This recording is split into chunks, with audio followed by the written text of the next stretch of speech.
Bismillahirrahmanirrahim. Assalamualaikum warahmatullahi wabarakatuh. Selamat pagi dan salam sejahtera untuk kita semua. Yang terhormat kepada Bapak Ibu Guru Pendamping dan adik-adik, teman-teman SMA se-Sulawesi Selatan yang selalu membanggakan. Bagaimana kabar hari ini? Semoga kita semua dalam keadaan sehat walafiat dan tentunya tetap semangat bersama dengan kami di Smart School, generasi smart berkarakter cerdas.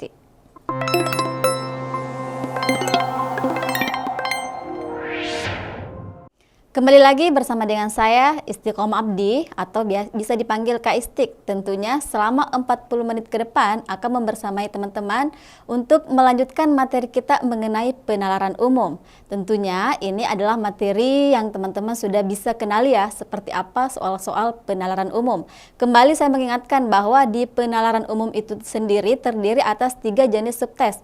Yang pertama ada penalaran deduktif, induktif, dan kuantitatif. Namun khusus untuk hari ini yang akan kita bahas itu yaitu tentang penalaran induktifnya. Nah, di induktif itu sendiri itu ada banyak berbagai macam bentuk soal. Salah satunya itu tentang analisis data grafik. Nah, teman-teman sudah penasaran dong seperti apa cara penyelesaian soal kalau misalkan nanti teman-teman dapat soal-soal yang berbentuk grafik. Namun sebelum itu saya mau membedakan dulu. Kita perlu mengingatkan perbedaan antara penalaran induktif itu sendiri dan penalaran deduktif. Nah, teman-teman sudah banyak menentukan kesimpulan-kesimpulan dari soal-soal ya. Untuk penalaran deduktif dan induktif itu adalah jenis penalaran atau jenis soal yang lebih banyak membahas tentang kesimpulan. Kira-kira apa perbedaan dari kedua penalaran ini? Nah, untuk deduktif, di deduktif itu sendiri,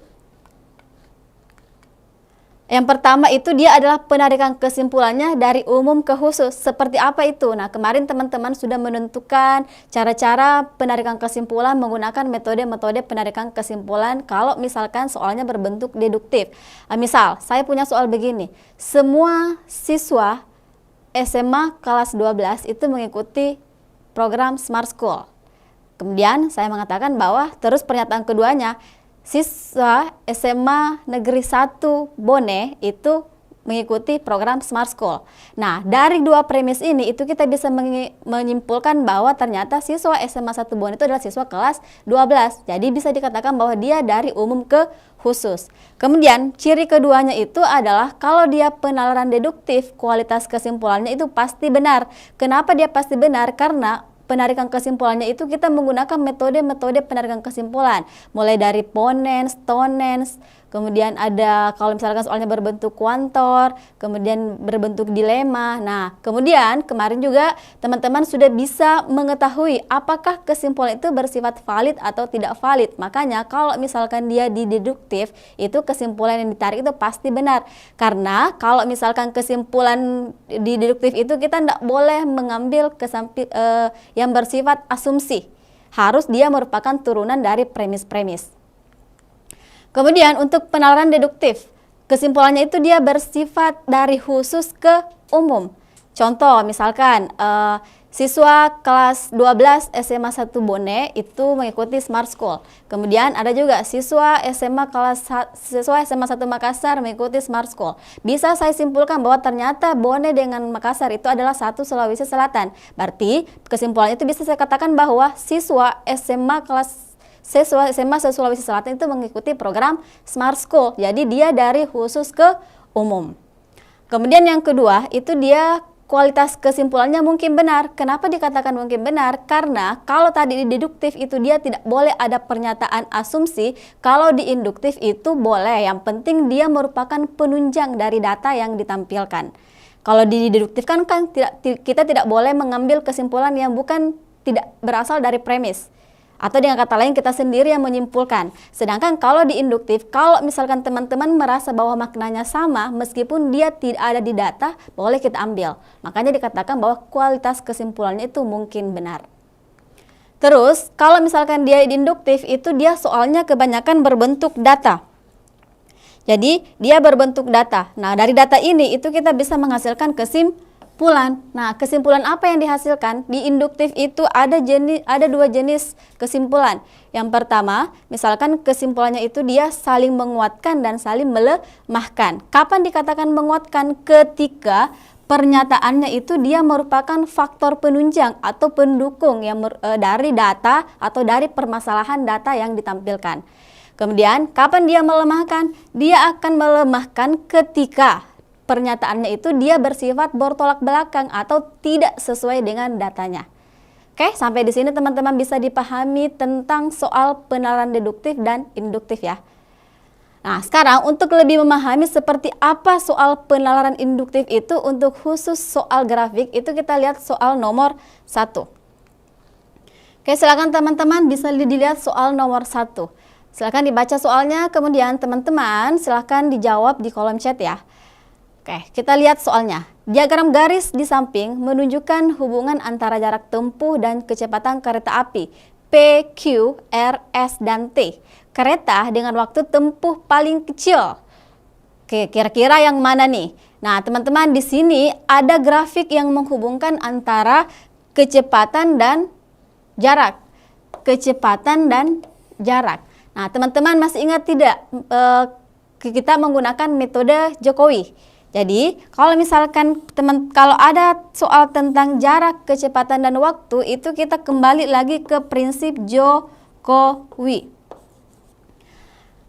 Tapi teman-teman, kalau soal grafik itu kita tidak perlu menghitung, kita hanya melihat kesesuaian datanya. Karena di sini tuh yang dicari adalah waktu yang paling kecil. Sedangkan di grafik itu adalah jarak dan kecepatan, dan yang ditanyakan adalah waktu. Nah, kira-kira bagaimana kita bisa melihat berapa waktu yang paling kecil? Dari persamaan Jokowi ini, itu kita bisa menuliskan bahwa untuk menghitung besar waktu, itu adalah jarak dibagi kecepatan. Kenapa? Karena antara jarak dan kecepatan itu dia dipisah oleh garis horizontal. Garis horizontal itu yang merupakan adalah pembagian, sedangkan yang vertikal itu adalah perkalian. Jadi kalau waktu yang ditanya itu kita tulisnya jarak dibagi kecepatan. Nah, sekarang kita perlu lagi mengetahui bagaimana bentuk perbandingan antara waktu dan jarak dan waktu dan kecepatan. Nah, di sini kita lihat lagi bahwa kalau misalkan di matematika itu kalau ada pecahan, terus di sisi kirinya itu bukan pecahan, itu kita harus buat menjadi pecahan. Kenapa? Karena di pecahan itu sendiri ada dua. Ada pembilang, jadi yang di atas itu adalah pembilang, yang di bawah itu adalah penyebut. Sedangkan bagaimana dengan yang di sisi kirinya? Di sisi kiri itu dia bukan pecahan. Sebenarnya itu bisa kita buat pecahan. Jadi kalau ada angka atau ada variabel yang bukan pecahan, itu kita bisa buat menjadi pecahan. Caranya bagaimana? Ini itu selalu per 1.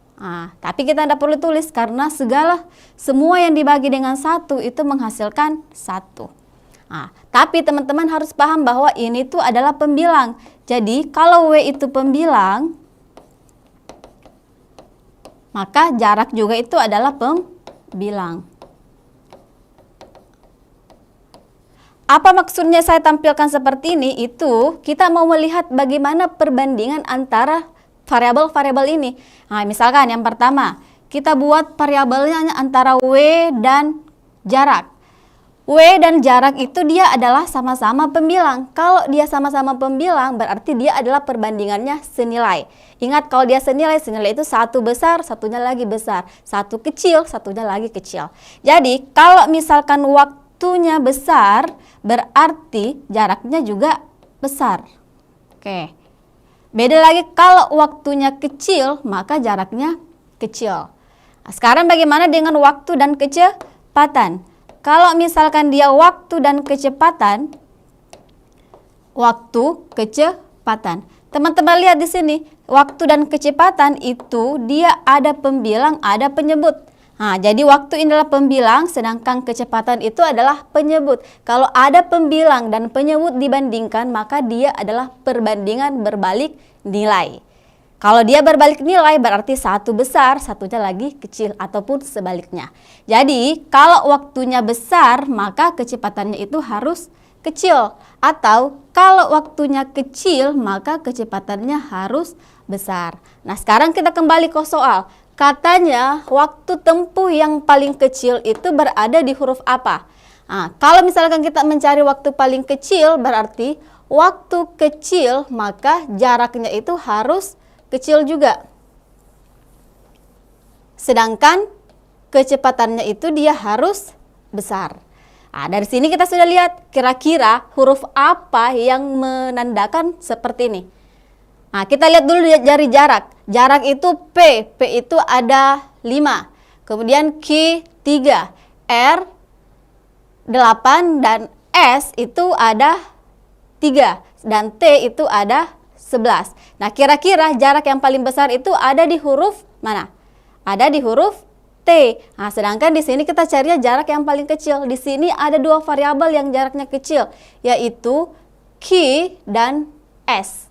Nah, karena ada 2 variabel, berarti kita ke kecepatannya. Di kecepatan itu dia harus besar. Nah, kita lihat antara Q dan S, kecepatan yang paling besar itu ada di mana?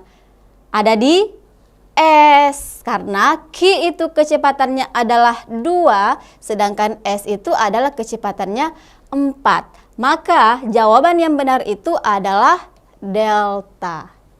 Jadi teman-teman tidak perlu menghitung, jangan sampai ada lagi yang menghitung ya. Misalkan dia hitung P itu berapa waktunya, jarak dibagi waktu berarti 5 dibagi 1. Teman-teman tidak perlu menghitung, kita hanya melihat grafiknya saja dan mengetahui perbandingan masing-masing variabel. Sampai di sini teman-teman bisa pahami? Oke. Sekarang kita lanjut ke nomor berikutnya.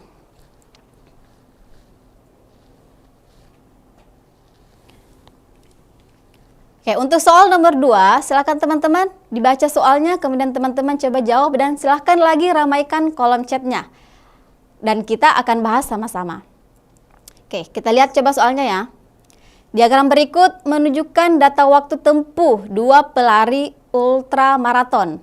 Grafik tersebut menunjukkan data jarak dan waktu tempuh pelari A dan B dari etap 1 sampai etap 5.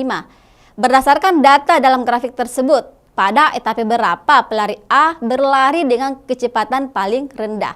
Oke, kita lihat grafiknya itu masih sama dengan grafik yang sebelumnya, yaitu kecepatan dan jarak. Oh, di sini di grafiknya itu waktu dan jarak. Kalau tadi di nomor sebelumnya itu adalah kecepatan dan jarak.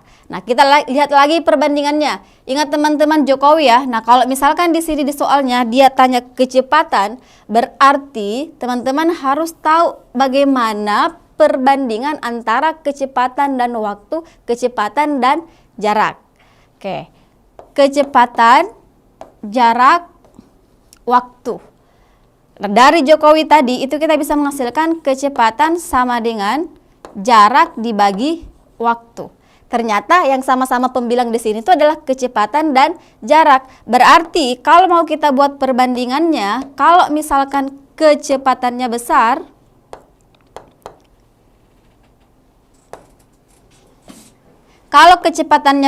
maka jaraknya juga harus besar. Kalau kecepatannya kecil, maka jaraknya juga harus kecil. Nah, sekarang bagaimana dengan waktunya? Kalau kecepatannya besar, maka waktunya kecil. Kalau kecepatannya kecil, maka waktunya besar. Nah, di sini ditanya itu kecepatan yang paling rendah. Berarti kalau kecepatan yang paling rendah, teman-teman harus melihat yang mana kira-kira yang bisa kita hasilkan. Misalkan, kalau kecepatannya itu rendah, berarti jaraknya harus juga rendah.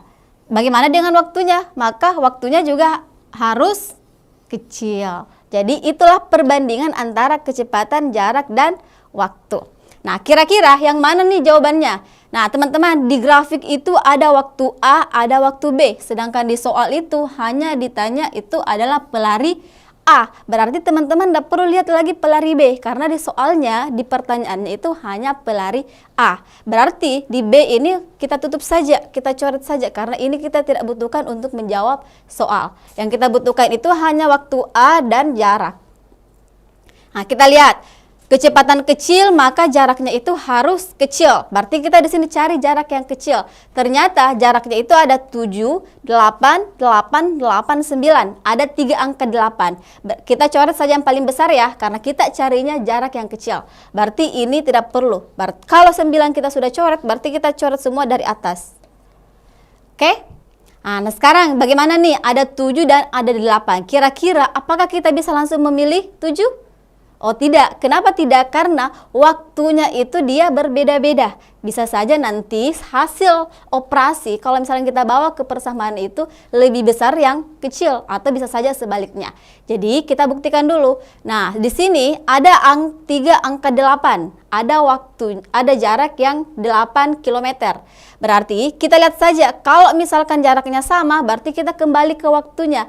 Nah, untuk kecepatan kecil itu kita butuh waktu yang besar ya. Waktu yang besar. Jadi untuk kecepatan kecil kita butuh waktu yang besar. Berarti yang kecil waktunya itu kita coret saja. Ternyata ketika jaraknya 8, ini waktunya 30. Ini 35, ini 52. Berarti kita butuh yang besar saja. Berarti selain yang 52 itu kita coret. Hapus, hapus. Tersisa 2 kolom. Kolom 1 dan kolom 4. Nah, kira-kira yang mana nih jawabannya? Kalau ada 2 kolom yang seperti ini kita mau bandingkan, teman-teman harus pakai operasi perhitungan ya.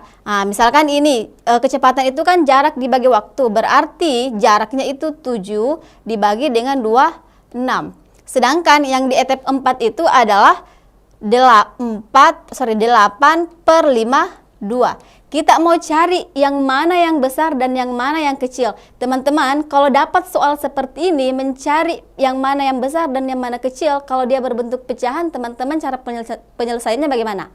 Nah, itu kita sederhanakan dulu ya. Selalu kalau ada angka besar, teman-teman selesaikan atau perkecil angkanya dengan cara penyederhanaan.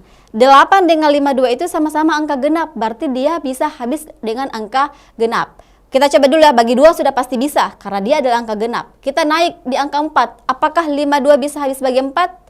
Ternyata bisa ya, 52 dibagi 4 itu bisa menghasilkan 13. Sedangkan 8 bagi 4 itu menghasilkan 2. Angkanya sudah kecil, 2 dengan 13 itu tidak boleh lagi kita sederhanakan. Ada yang bertanya, 2 dengan 26? Oh tidak boleh, 2 dengan 26 kalau dia perbandingan itu menghasilkan perkalian. Kalau misalnya kita mau cari yang mana yang besar, yang mana kecil, kita kali silang.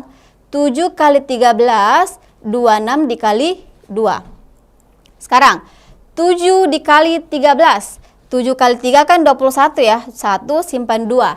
7 kali 1, 7. Tambah 2 yang disimpan menjadi 91. Kemudian, 26 dengan 2. 26 dikali 2 itu menghasilkan 52. Berarti yang mana yang besar antara 91 dengan 52? Ternyata lebih besar 91. Makanya di sini yang mana yang lebih besar antara 7 per 26 dengan 8 per 52 itu adalah yang besar adalah 7 per 26. Karena dari hasil perkaliannya itu yang dihasilkan 91 lebih besar dari 52. Maka yang paling kecil itu bukan 7 per 26, tapi yang paling kecil adalah delta. Bisa dipahami teman-teman untuk penyelesaian soal grafik model seperti ini. Jadi ingat ya, belum tentu kalau misalkan ada yang hanya selisihnya beda 1 saja di jarak, itu kita harus hitung dulu yang mana lebih besar ketika kita operasikan menggunakan konsep Jokowi. Seperti soal nomor 2 ini. Beda dengan yang tadi kan sudah jelas ya, karena perbedaan jaraknya itu dia besar. Oke, bisa dipahami sampai di sini teman-teman? Untuk kita lanjut ke nomor berikutnya. Oke, kalau gitu sekarang kita lanjut ke nomor 3 ya. Oke, di nomor 3 ini disajikan diagram batang. Tadi itu banyak, jadi diagram itu ada diagram garis dan diagram batang. Untuk soal nomor 3 ini adalah soal yang berbentuk diagram batang. Berdasarkan grafik jumlah mahasiswa yang diterima di Universitas X. Oke, selisih jumlah mahasiswa laki-laki dan perempuan adalah. Nah, di grafik ini memperlihatkan bahwa di sini ada 5 fakultas ya. Fakultas teknik itu ada laki-laki dan perempuan jumlah yang diterima. Begitupun dengan pendidikan, kemudian fakultas hukum, fakultas MIPA, dan fakultas bahasa. Nah, kita lihat berapa kira-kira jumlah laki-laki yang diterima di universitas ini. Yang ditampilkan di grafik itu ada 5 fakultas. Nah, karena di sana dicari selisih, ingat teman-teman, kalau misalkan kita mau mencari selisih, selisih itu pasti besar dikurang kecil. Jadi itu cara mencari selisih. Nah, dari mana kita bisa menghasilkan besar dan kecilnya ini? Karena ditanya selisih jumlah laki-laki dan perempuan, berarti kita harus hitung laki-lakinya berapa, perempuannya berapa. Nah, kita lihat grafiknya. Laki-laki di Fakultas Teknik itu laki-laki ada di sini. Nah, bisa saya katakan bahwa dia 500 ya. 550. Karena dia lewat sedikit. Nah, kemudian perempuannya itu ada di 250, berarti 250. Kemudian di Fakultas Pendidikan. Di Fakultas Pendidikan ini adalah 300 ya, ditambah dengan 300. Kemudian perempuannya itu 200, ditambah dengan 200. Kemudian Fakultas Hukum. Di Fakultas Hukum itu dia sama rata, laki-laki dan perempuan sama-sama 350, tambah dengan 350, kemudian ini juga 350. Terus kemudian yang di Fakultas MIPA itu ada 400, berarti ditambah dengan 400, kemudian perempuannya itu 500, 5,5 ya.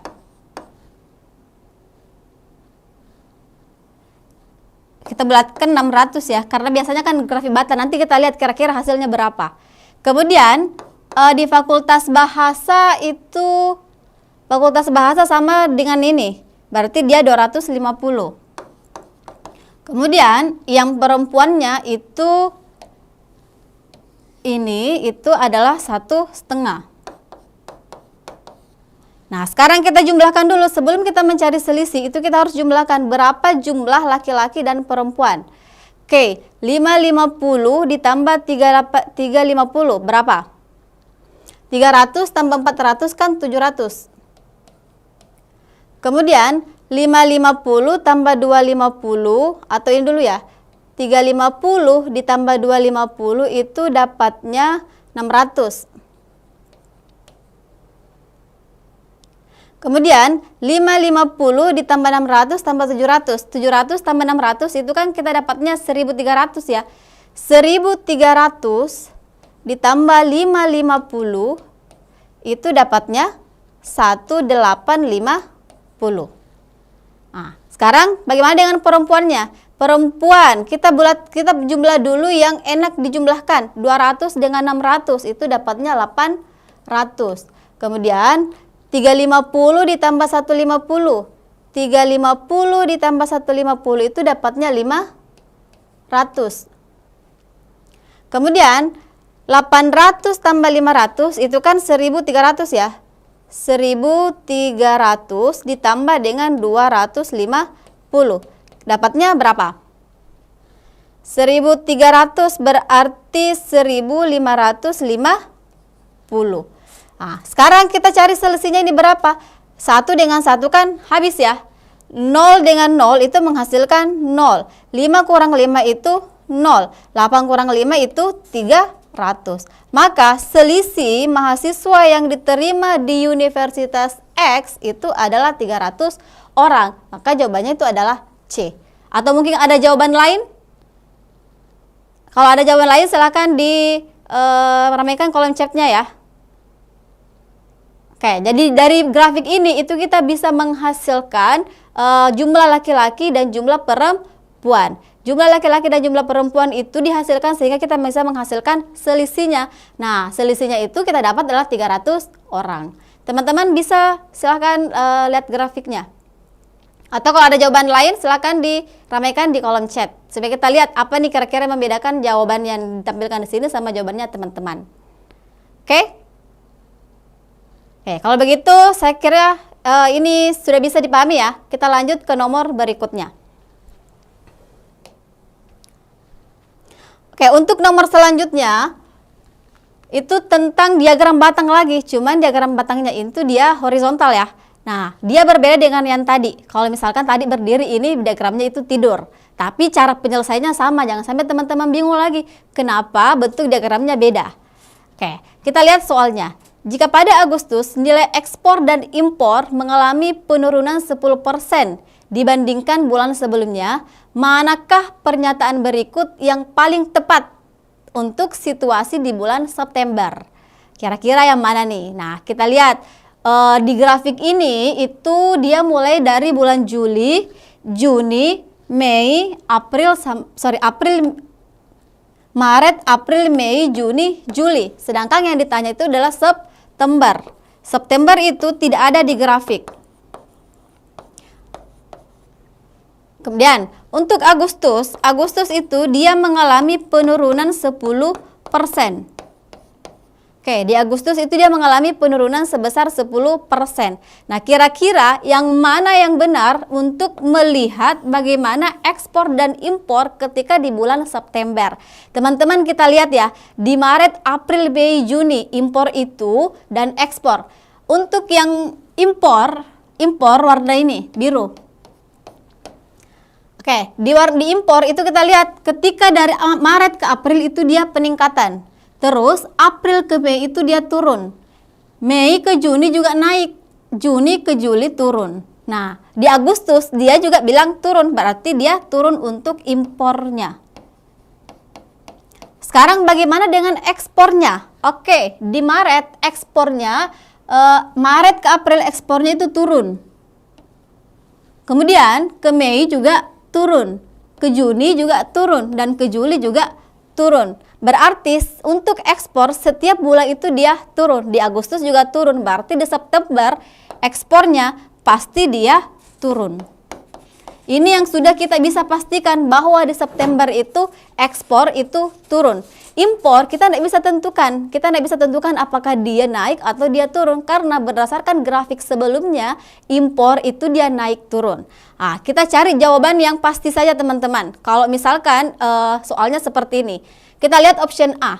Nilai ekspor lebih kecil dibandingkan Juli. Oke, nilai ekspor lebih kecil dibandingkan Juli. Nah, ternyata memang ekspor itu dia setiap bulan itu adalah turun. Jadi kalau dia bilang ekspor di September lebih kecil dibandingkan Juli, maka jawabannya sudah pasti benar. Jadi jawabannya adalah alfa. Nah, kenapa B, C, D, E salah? Coba kita cek ya. Untuk B, nilai impor lebih kecil dibandingkan bulan sebelumnya. Kita tidak bisa pastikan teman-teman. Karena di grafik sebelumnya saja itu dia impornya itu naik turun. Nah, tidak ada kemungkinan bahwa di September itu dia bisa saja naik, bisa saja turun. Tidak ada info yang menjelaskan apakah September impornya naik atau turun. Makanya kita tidak bisa pilih. Kemudian C. Nilai ekspor meningkat di bulan sebelumnya. Nah, kita lihat kalau ekspor itu dia setiap bulan itu menurun, makanya C juga salah. Dan nilai impor sama dengan bulan sebelumnya. Tidak bisa ya, karena itu patokan kita itu dari grafik, dari setiap bulan yang ditampilkan di grafik. Ekspor itu menurun setiap tahun, sedangkan impor itu tidak ada kejelasan apakah dia akan naik atau dia akan turun. Maka jawaban yang pas memang kita pilih itu adalah alfa, yang sesuai dengan data grafik yang disajikan. Oke, bisa dipahami? Oke. Kalau begitu sekarang kita lanjut ke nomor berikutnya.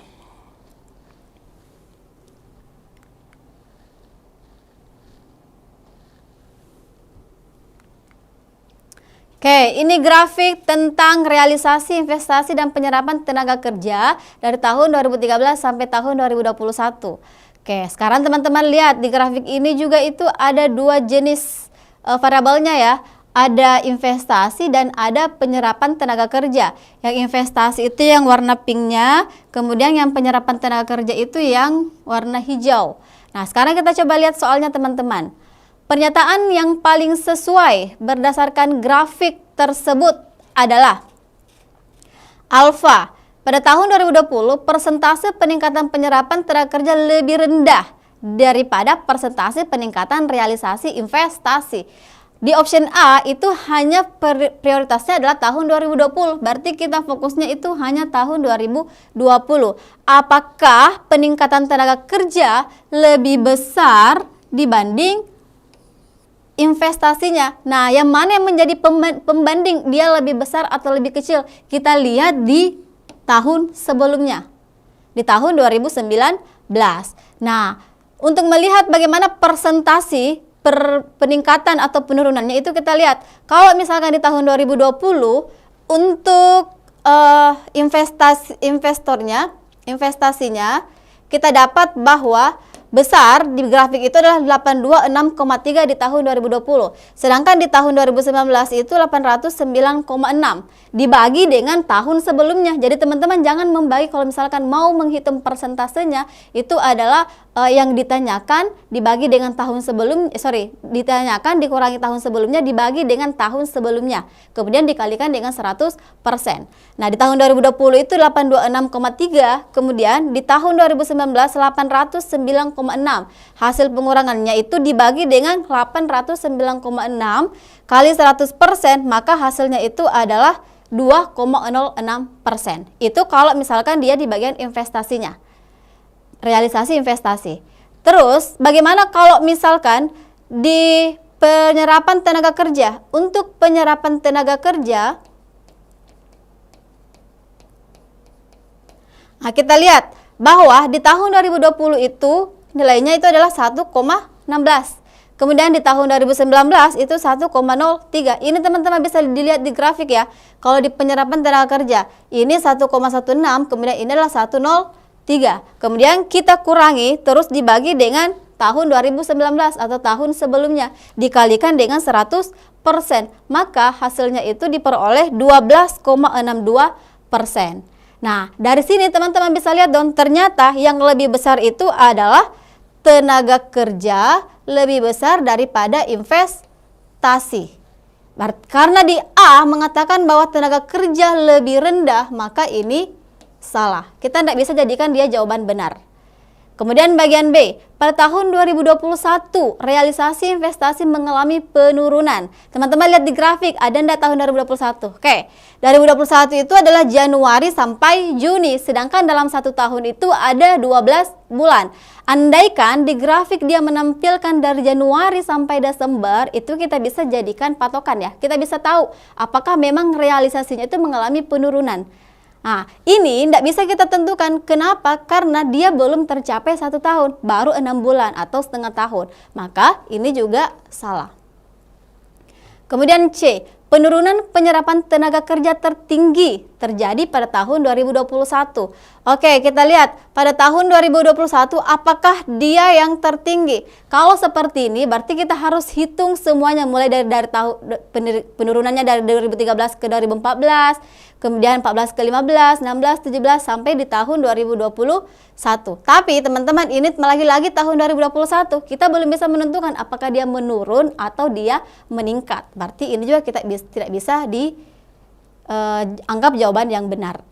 Kemudian D, perubahan penyerapan tenaga kerja tertinggi terjadi pada tahun 2014. Apakah betul? Nah, kita lihat. Untuk melihat tahun 2014, berarti teman-teman harus tahu dong berapa perbandingan setiap tahunnya. Nah, sekarang kita lihat.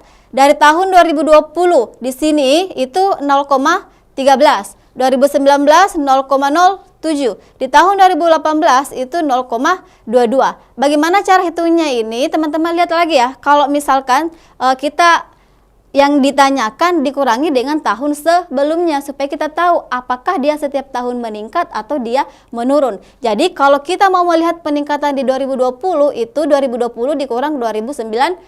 Begitupun dengan 2019. Kalau 2019 dikurangi dengan 2018 dan seterusnya. Sehingga dari sini itu kita bisa lihat ternyata yang paling besar itu terjadi di 2014. Yaitu yang nilainya 0,40, ya kan? Nah, maka jawabannya itu yang benar adalah delta. Penyerapan tenaga kerja tertinggi terjadi pada tahun 2014 sesuai dengan hitungan per grafiknya atau per tahunnya. Kenapa salah? Karena investasi akan selalu meningkat setiap tahunnya. Kita bisa lihat dari grafik ini teman-teman. Ketika dari tahun 2020 ke 2021 itu belum tentu kita pastikan ya, karena 2021 itu belum tuntas tahunnya. Jadi jawaban yang tepat itu adalah delta. Bisa dipahami teman-teman untuk soal grafik ini? Kalau teman-teman yang tidak dipahami, teman-teman bisa bertanya di kolom chat ya untuk penyelesaian soal-soal diagram grafik batang atau diagram garisnya. Oke, Kalau begitu sekarang kita lanjut ke nomor berikutnya.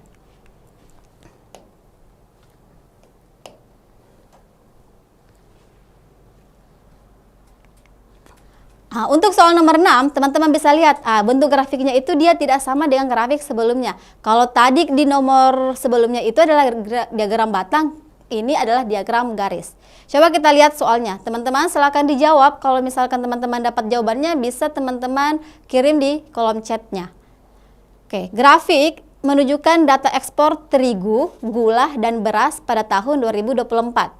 Kesimpulan yang dapat diambil dari data tersebut adalah, nah dari grafik ini itu kita mau mencari kesimpulan yang benar itu ada di mana.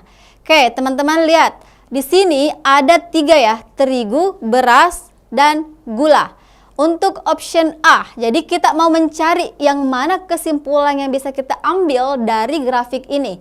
Ada terigu warnanya biru, kemudian ada beras yang warnanya merah, dan gula yang warnanya hijau. Kita lihat option A. Ekspor beras cenderung meningkat pada 3 bulan pertama. Oke, beras itu adalah warna merah. Katanya dia meningkat itu 3 bulan pertama. Teman-teman lihat, dari Januari ke Februari, oke, dia meningkat. Dari 2 menjadi 6. Kemudian dari Februari ke Maret dia juga meningkat 1 karena dari 6 ke 7. Kemudian dari Maret ke April dia turun lagi ke 6. Berarti pernyataan A itu dia sudah salah. Kenapa? Karena dari Maret ke April itu dia bukan meningkat tapi dia turun. Maka A salah. Kemudian B, rata-rata ekspor terigu selama 4 bulan adalah yang tertinggi. Kita lihat terigu warna biru, katanya selama 4 bulan itu dia yang paling tinggi. Apakah betul? Januari 6, oke. Kemudian 9, oke dia naik ya. Terus di bulan Maret dia ternyata turun menjadi 4. Berarti itu tidak bisa lagi dikatakan bahwa dia yang tertinggi karena sudah ada yang turun. Berarti ini juga salah. Kemudian C, pada bulan Maret, jumlah ekspor terigu dan gula lebih sedikit dari beras. Oke, di sini ada 2, terigu dan gula. Apakah betul dia lebih sedikit daripada beras? Kita lihat, kalau terigu itu ada berapa? Pada bulan Maret ya, berarti kita lihatnya hanya di bulan Maret. Terigu di bulan Maret itu warna biru, berarti ada 4. Kemudian gula. Gula di bulan Maret itu ada 2, berarti kita tulis 2. Sedangkan beras di bulan Maret itu ada 7. Nah, katanya jumlah terigu dan gula, berarti jumlahnya ini adalah 6.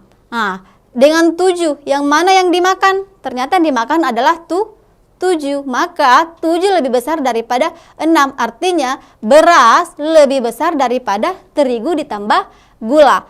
Apakah C benar? Oh, ternyata jawabannya adalah Charlie. Karena dikatakan bahwa jumlah terigu dan gula lebih sedikit daripada beras. Di sini sama modelnya ya. Yang dimakan itu adalah yang 7. Atau yang dimakan adalah jumlah berasnya. Begitupun dengan ini. Yang dimakan itu adalah beras. Maka jawabannya adalah Charlie. Sampai di sini teman-teman bisa dipahami untuk soal penalaran umum untuk grafiknya. Atau mungkin teman-teman ada pertanyaan? Dari semua soal yang kita bahas tadi ya, mulai dari nomor 1 sampai soal nomor 6. Jadi teman-teman, kalau misalkan dia soalnya grafik itu, teman-teman itu harus teliti dalam melihat grafiknya.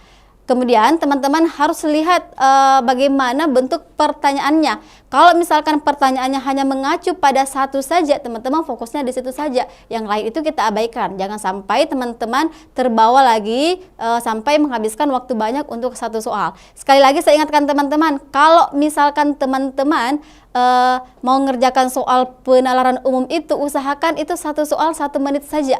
Kalau misalkan teman-teman ada soalnya teman-teman merasa penasaran sekali dengan jawabannya, teman-teman merasa bahwa saya tahu jawabannya tapi teman-teman tidak dapat jawabannya, kalau sudah lewat 1 menit teman-teman tinggalkan saja. Teman-teman jangan terpacu pada satu soal dalam waktu yang lama, karena ingat di tes UTBK itu ada waktunya dan kita usahakan itu satu soal itu usahakan pakai 1 menit saja. Oke teman-teman, Untuk pertemuan hari ini saya kira cukup. Jadi teman-teman ingat kembali ya, untuk penalaran deduktif dan penalaran induktif itu dia tidak sama teman-teman. Ingat, kalau dia deduktif itu kualitasnya sudah pasti benar, sedangkan di induktif itu dia mungkin benar. Kenapa demikian? Karena kalau dia di deduktif itu kualitasnya itu memang kita tarik berdasarkan metode penarikan kesimpulan, sedangkan di induktif itu berdasarkan data dan boleh kita melakukan asumsi kalau misalkan itu merupakan penunjang dari datanya atau dari permasalahan data yang disajikan. Oke, saya kira cukup untuk hari ini. Saya berterima kasih kepada teman-teman yang berpartisipasi hari ini. Semoga apa yang teman-teman ikuti itu bisa menjadi teman-teman bisa diberikan kemudahan untuk mengerjakan soal-soal UTBK nanti. Sekian dari saya ucapkan selamat menjalankan ibadah puasa dan sampai jumpa. Assalamualaikum warahmatullahi wabarakatuh.